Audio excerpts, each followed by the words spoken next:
کچھ اور کویسچنز لیتے ہیں۔ کسی نے کہا کہ میں ایسی جگہ کام کرتا ہوں جہاں ایسڈ کا کام ہوتا ہے، تیزاب کا ہے، اور اس کی بو بہت ہی تیز ہوتی ہے، تو ہم حالت روزہ میں وہاں پر کام کر سکتے ہیں یا نہیں کر سکتے؟ دیکھیں، اگر صرف تیز بو ہوتی ہے، یہ تو اس سے قطع نظر کہ کوئی اجزاء اندر جا رہے نہیں جا رہے، اگر صرف خوشبو یا بدبو ہو، اس سے روزے پر کوئی فرق نہیں پڑتا۔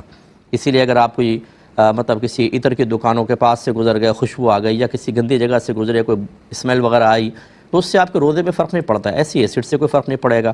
اور فرض کر لیں کہ اگر اجزاء اڑتے ہیں اور وہ تھوڑے سے اندر چلے جاتے ہیں، تو اس میں بھی شرعی طور پر ایسے لوگوں کے لیے رعایت ہوتی ہے، کیونکہ جب ہم کسی ایسی چیز سے نہیں بچ پاتے کہ جو غیر ارادی طور پر اندر چلی جائے، تو شریعت اس میں آسانی دیتی ہے۔ جیسے آج کل روڈوں کے اوپر آپ دیکھیں دھواں ہے، ہم جب سانس لیتے ہیں وہ اندر جاتا ہے، کاربن وغیرہ اندر چلا جاتا ہے، ڈسٹ چلی جاتی ہے۔ ایسے ہی اگر کوئی آٹے کی چکی پر کام کرتا ہے، آٹا اڑتا ہے، وہ سانس کے ذریعے اندر چلا جاتا ہے۔ کوئی حکیم صاحب کے پاس دوا وغیرہ کوٹتا ہے تو وہ دوا تھوڑی بہت چلی جاتی ہے۔ ہماری بہنیں کچن میں کام کر رہی ہوتی ہیں تو مرچوں کی دھانس بعض اوقات اندر چلی جاتی ہے۔